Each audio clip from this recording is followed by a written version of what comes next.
अस्सलाम वालेकुम जी, welcome back to my channel. कैसे हैं आप सब? मेरे चैनल में आप सबको खुशामदीद और दुआ है कि सब बिल्कुल खैरियत से हों। तो जी आज का व्लॉग खासा मैं लेट शुरू कर रही हूँ। इस वक्त तकरीबन 3 बजे का टाइम हो गया है और अभी तक मेरी हेल्पर नहीं आई है। इतनी ज़्यादा मुझे इस वक्त टेंशन हो रही है ना, तो मैं आपको बता ही नहीं सकती। मुझे लग रहा है कि वो ना आज छुट्टी ही कर लेंगी। तो संडे के बाद फिर मंडे की छुट्टी वैसे बनती नहीं है, क्योंकि संडे को भी उनकी छुट्टी होती है। तो उसके साथ अगर वो मंडे को भी छुट्टी करें तो फिर तो मेरा तो खासा आज ना बुरा हशर मुझे लग रहा है होने वाला है। तो मैंने कहा चलो पहले ना बेड्स की तो चादरें ठीक करती हूँ। और ना आज ना मैंने मैट्रेस की साइड चेंज करनी थी। इसकी साइड ना मैं मंथ या 2 मंथ्स के बाद ना चेंज कर लिया करती हूँ। तो इस तरह से फिर ना गद्दा फिसता नहीं है, एक जैसा ही फिर रहता है। तो यहाँ पे ना मैं साइड ही चेंज कर रही थी और अब ना चादर बिछा दूँगी।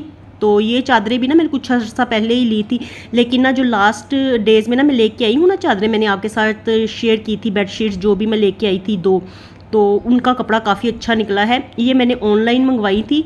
तो इनके प्रिंट तो काफ़ी ज़्यादा ना कलरफुल से हैं, लेकिन ना कपड़े की क्वालिटी इतनी ज़्यादा अच्छी नहीं है। तो इसलिए ना मैं कभी कभी ही इनको बिछाती हूँ। तो वैसे ना मैट्रेस के ऊपर जब से मैंने उसका कवर चढ़ाया है ना, तो जो भी इसके ऊपर चाहे पतली चादरें भी बिछा दो कॉटन की, तो वो ना हिलती नहीं है। वरना मुझे ना मोटी चादरें अच्छी लगती हैं जो अपनी जगह पे ना टिकी रहती हैं।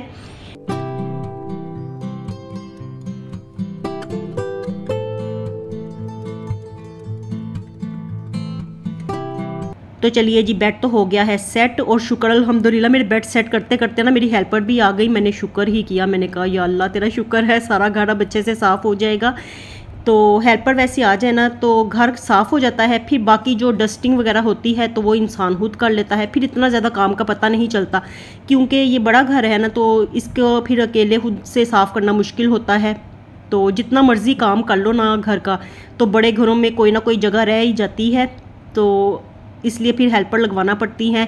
तो सारा घर ना फिर उनके तो हाथ पे चढ़े होते हैं घर, तो वो जल्दी से अपनी रूटीन के मुताबिक कर लेती हैं। मैंने यहाँ पे कहा कि कल भी अच्छे से मैंने नहीं किया था किचन साफ़ संडे को, तो आज मैंने कहा चलो अच्छे से मैं साफ़ कर लेती हूँ। साथ साथ वो क्लीनिंग कर रही थी और साथ साथ ना मैं अच्छी तरह से किचन को आज साफ़ कर रही हूँ। और आजकल ना पता नहीं घर को अच्छी तरह से साफ़ करो, डस्टिंग कर कर के मेरा बुरा हाल हो जाता है गर्मी में।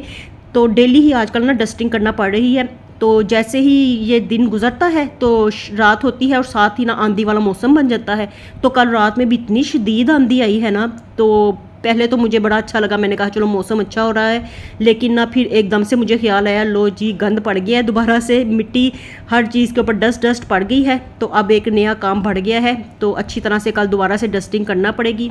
खैर फिर मैंने ना आज अच्छे से किचन को क्लीन कर लिया है। डस्ट मुझे ना हर चीज़ के ऊपर ही नज़र आ रही थी।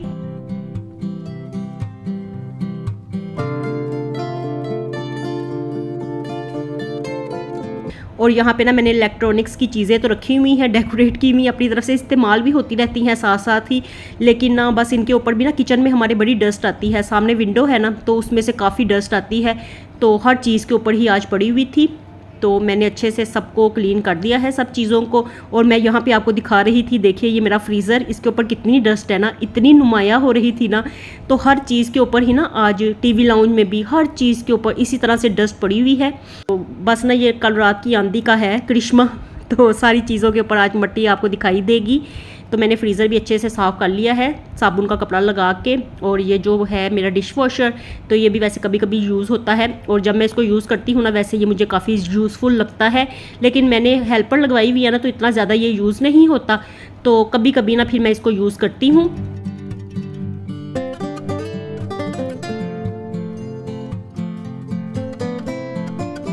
और अब ना मैं आपके साथ ना एक बात को शेयर करना था, तो मैं आगे चल के आपके साथ शेयर करती हूँ। इससे पहले ना आप सब लोग जल्दी से मेरी वीडियो को लाइक कर लें, जो जो लाइक नहीं करते।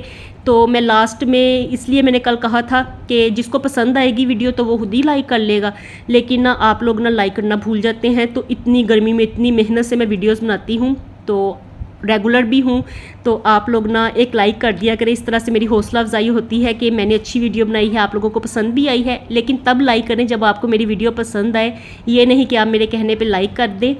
तो इस तरह ना फिर हौसला बढ़ता है वीडियो बनाने का, और फिर खुशी भी होती है, वो लहदा ही खुशी होती है जब मैं देखती हूँ कि इतने ज़्यादा लाइक्स आए हैं। बस आप लोग ना लाइक करना भूल जाते हैं, तो जल्दी से फटाफट से लाइक कर लीजिए। और इसके बाद मैं शेयर करती हूँ जी आपके साथ एक बात। तो कल की वीडियो पे ना इतने ज़्यादा मुझे कमेंट मिले ना, तो कुछ कमेंट्स को तो मुझे डिलीट भी करना पड़ा।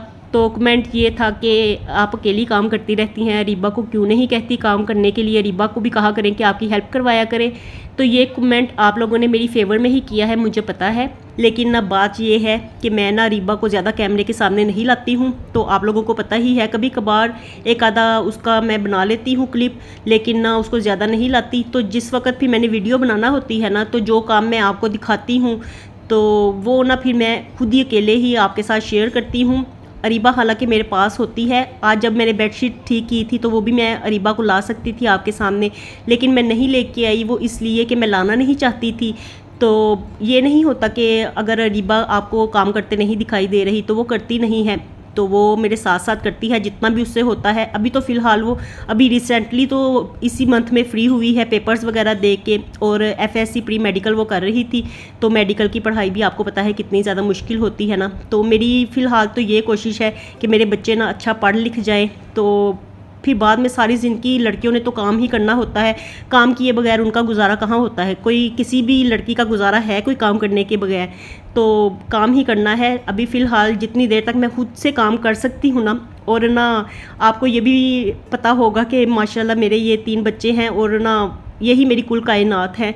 तो मैंने ना इनको बड़े लाड से रखा हुआ है। तो वैसे तो सारे माँ बाप अपने औलाद को लाड से ही रखते हैं, लेकिन ना इन्होंने बचपन में ही ना अपनी इतनी कम एज में ही इतने बड़े बड़े दुख देख लिए हैं ना, तो अब मेरा दिल नहीं चाहता कि मैं इनको डांटूं, इन पे सख्ती करूं। हालांकि जब ये छोटे थे ना, तो मैं भी जिस तरह नॉर्मल सब मदर्स अपने बच्चों को पालती हैं उसी तरह से सख्ती भी करती थी, मारती भी थी, डांटती भी थी। लेकिन अब ना जब से फिर इनके फादर की डेथ हुई ना, तो उसके बाद से फिर मैंने बिल्कुल ख़त्म कर दिया। मैंने किसी बच्चे को भी कभी भी डांटा नहीं, और अच्छे बुरे के लिए तो मैं डांटती हूँ, लेकिन उस तरह से नहीं कि जिस तरह से कि बात बात पे मैं इनको डांटूँ, झिड़कियाँ दूँ। और अभी 1 साल पहले ही मेरी मदर की भी डेथ हुई है, तो बस ना वो भी हमारे साथ रहती थी, हम उनके साथ इतने ज़्यादा अटैच थे, बच्चे भी अटैच थे अपनी नानों के साथ। तो उसका भी इन्होंने इतना ज़्यादा, अब डेली ना हम लोग आपके साथ तो शेयर नहीं करते, लेकिन दिन में हम लोग इतनी दफ़ा उनको याद करते हैं ना, अम्मी को, मैं अपने हस्बैंड को, बच्चे अपने फादर को इतना ज़्यादा। कल फादर्स डे था तो बच्चे इतना ज़्यादा मिस कर रहे थे ना, तो उनकी आंखों में ना सारा दिन मुझे आंसू नज़र आते रहे हैं। तो बच्चों के दिल में आता था कि हमारे फादर भी होते, अल्लाह ताला उनको भी ज़िंदगी देते, तो हम भी इसी तरह से ही फादर्स डे मनाते। तो बस ना फिर ये कुछ बातें होती हैं कि इसलिए फिर मैं बच्चों पे ज़्यादा सख्ती वगैरह नहीं करती। मैं कहती हूँ चलो जितनी देर तक मैं खुद से काम कर सकती हूँ, अभी फ़िलहाल तो मैं खुद काम करना पसंद करती हूँ, मुझे अपने हाथों का ही पसंद आता है। तो मैं अरीबा से भी अब थोड़ा थोड़ा काम करवाना शुरू मैंने कर दिया है। तो जो अरीबा काम करती है मैं उसको दिखाती नहीं हूँ आपके साथ। तो जब आप लोग ना मेरी फेवर में ही ऐसे कमेंट करते हैं ना, आप लोग तो मेरे प्यार में इस तरह के कमेंट कर जाते हैं, आपको लगता है शायद मैं अकेली ही सारा दिन काम करते रहती हूँ, तो ऐसी बात नहीं है। तो जब आप ऐसे कमेंट करते हैं ना, तो बच्चे मेरे पढ़ते हैं, अरीबा सारे कमेंट्स पढ़ती है, फिर बाद में ना वो दिल बुरा करके ना चुप करके बैठ जाती है। तो फिर मुझे भी फील होता है, इसलिए ना कल मुझे ना काफ़ी कमेंट्स ना डिलीट करने पड़े। मैंने कहा वो ना ही पढ़े तो अच्छा है, फिर इस तरह से दिल बुरा करेगी। और 2-3 तो कमेंट्स उसने मुझे पढ़ के बताए भी, तो मैंने फिर उसे कहा कि चलो छोड़ो, इग्नोर करो इस तरह की बातों को, मैं कल बात ज़रूर करूँगी सबके साथ। तो चलिए जी, बात इतनी ज़्यादा लंबी हो गई है ना, तो मैंने आपके साथ मुख्तसर बात शेयर करनी थी, लेकिन बात कहाँ से निकली कहाँ तक पहुँच गई। और ना अब आते हैं अपनी वीडियो की तरफ वापस। तो आज मैं ना बनाने लगी हूँ मिक्स वेजिटेबल पुलाव, और इतना मज़ेदार करारा पुलाव मैंने आज बनाया था ना, इतना मज़ेदार कि इस रेसिपी को आपने ना मेरे कहने पे लाजमी ट्राई करना है। तो मुझे ना आज समझ आ ही नहीं रही थी, तो मेरी हेल्पर भी इतनी लेट गई काम करके। सारा दिन आज मैंने अच्छी तरह से काम किया, और आप लोगों ने देखा ही होगा कि जिस वक्त मैं प्लांट्स को पानी दे रही थी तो बिल्कुल मगरिब का टाइम हो गया था। तो आज मैंने ना, मुझे समझ ही नहीं आ रही थी कि क्या मैं पकाऊँ ना। फिर एकदम से मुझे ख्याल आया कि क्यों ना मिक्स वेजिटेबल पुलाव मैं बनाऊँ और करारा करारा करके पकाऊँ। और वाकई आप यकीन कीजिएगा, इतना मज़ेदार करारा मैंने पुलाव बनाया था ना आज, कि ये सब गोश्त वगैरह को सबको पीछे छोड़ रहा था। तो मैंने ना पहले ऑयल में किया था जी खड़े मसालों को फ्राई। तो खड़े मसालों में मैंने लिया था, थोड़ा सा ज़ीरा डाला था, बड़ी इलायची और दालचीनी, बादियान का फूल, तो यही खड़े मसाले मैं इस्तेमाल करती हूँ। 2-3 लौंग डाले थे, और साथ में ना तेज़ पत्ते डाले थे। और इसके साथ ही मैंने एक बड़े साइज़ का प्याज इसमें काट के ऐड कर दिया। प्याज थोड़ा सा हुआ था गोल्डन, तो मैंने इसमें लहसुन अदरक की पेस्ट डाल के फ्राई किया।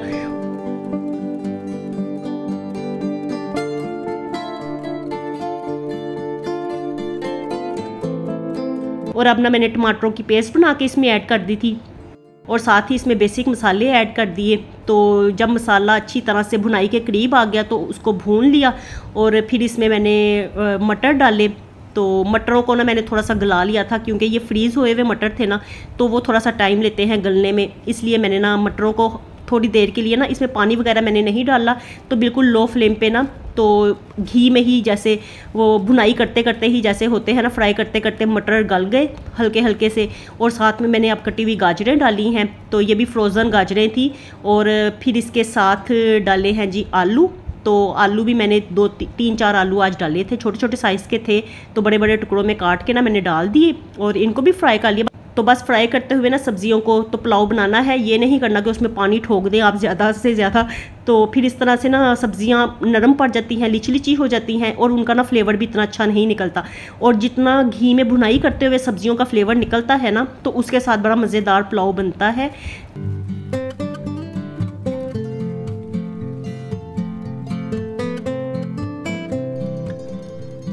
और अब ना मैंने इसमें शिमला मिर्च डाली है कटी हुई। तो ये सब चीज़ें ना, ये वेजिटेबल्स मेरे पास फ्रोज़न पड़ी हुई थी, तो जब भी मैं लेके आती हूँ ना, इनको इस तरह से काट के रख देती हूँ, फ्रीज़ कर देती हूँ। तो देखिए अब ना, अगर ये इसी तरह से फ्रिज में होती तो कब की इन्होंने ख़राब हो गया होना था, लेकिन ये इस तरह से फ्रीज़ हुई भी पड़ी हुई थी, तो अब मेरे काम आ गई हैं। आज मुझे समझ नहीं आ रही थी, तो अब देखिए सारी वेजिटेबल्स घर से कटी कटाई निकल आई हैं, तो आराम से मेरा पुलाव बन जाएगा।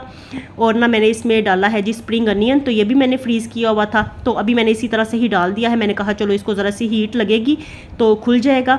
और ना अब मैं इसमें चावल डाल दिए हैं और साथ ही पानी की मिकदार को मैंने कम ही वैसे रखा है, मैंने ज़्यादा पानी नहीं डाला। मैंने कहा इस तरह ना बिल्कुल हलवा चावल बन जाते हैं। इस दफ़ा के मेरे चावल को इतनी अच्छी क्वालिटी के नहीं निकले, तो बस ना ये अब जो चावलों की बोरी थी ना, तो मैं उसको ख़त्म ही कर रही हूँ। मैं कह रही हूँ अब मैं क्या वापस करवाने इसको जाऊँ, मैं अब इसको ख़त्म ही कर लेती हूँ। तो मैंने पानी कम डाला है और साथ में ना नमक की मिकदार को पूरा करके, तो थोड़ा सा मैंने गर्म मसाला भी इस वक्त डाला था। तो अब ना इसका पानी मैं खुश्क करने तक इसको पका लूँगी।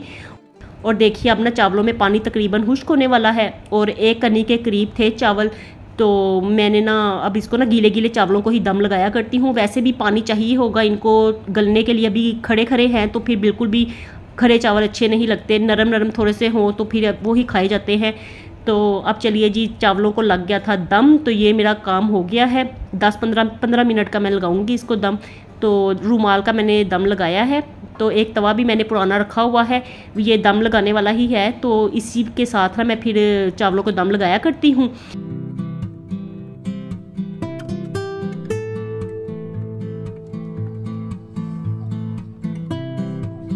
तो चलिए जी, चावल जल्दी से हो गए हैं तैयार। 15 मिनट का मैंने दम लगाया और ज़बरदस्त से चावल बन गए थे, मज़ेदार, इतने मज़ेदार करारे करारे बने थे ना। इस तरह से आपने चावल ज़रूर बनाने हैं, मिक्स वेजिटेबल पुलाव, और मुझे बताना ज़रूर है कि आपका किस तरह से बना है। और आजकल ना वैसे अल्लाह का बड़ा करम है, मैं जो भी चीज़ें बना रही हूँ ना, इतनी ज़्यादा मज़े की बन रही है ना, तो मैं आपको क्या बताऊँ। ये 2-3 दिन हो गए, जितनी भी मैंने खाने बनाए हैं ना, जितनी भी हड्डियाँ मैं बना रही हूँ, तो इतनी मज़े की बन रही है ना। बच्चे भी मुझे कह रहे थे कि कितना मज़ेदार आपने ना ये पुलाव बनाया है।